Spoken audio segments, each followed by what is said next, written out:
En revoyant la cour exiguë de cette maison basse à Dakar, les souvenirs de juin 2023 affluent dans la tête d'Abdallah Badji, un jeune journaliste de 28 ans venu rendre visite à la famille d'El Hadj Mamadou Cissé. Cet étudiant en lettres modernes de 26 ans venait de mourir. Le cas qui m'a le plus touché, c'est ces cas-ci.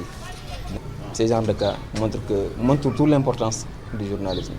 Abdallah appartient au collectif Cartographerie Sénégal. Il a interviewé la famille de la victime pour dresser le portrait du défunt et faire son travail de journaliste pour documenter, relater les faits et ne pas oublier. Quand Mamadou est sorti de la mosquée le 2 juin, il s'est trouvé pris au piège des affrontements entre manifestants et gendarmes, selon sa famille et des témoins. C'est là qu'il a pris une balle qui a entraîné sa mort. Sa famille espère des réparations.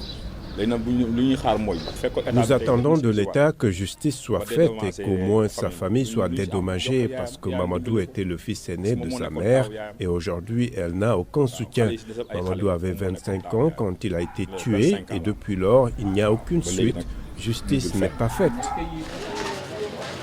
Depuis le début de la contestation contre le report de la présidentielle annoncée par le président Macky Sall, Cartographerie Sénégal fait un travail de fond pour rechercher le plus rapidement possible sur toute l'étendue du territoire les Sénégalais morts durant les manifestations. C'est l'usage de balles qui a causé la quasi-totalité des victimes que nous avons recensées, soit 29 en juin et si je ne me trompe 4 en mois de fin de juillet, mois d'août. Là on en est à 3 pour le mois de février. Il n'y a aucune personne qui est jusque-là poursuivie par rapport aux morts qu'on a constatées lors des manifestations. C'est quelque chose de très regrettable et c'est également quelque chose qui déteint dans la réaction parfois des familles.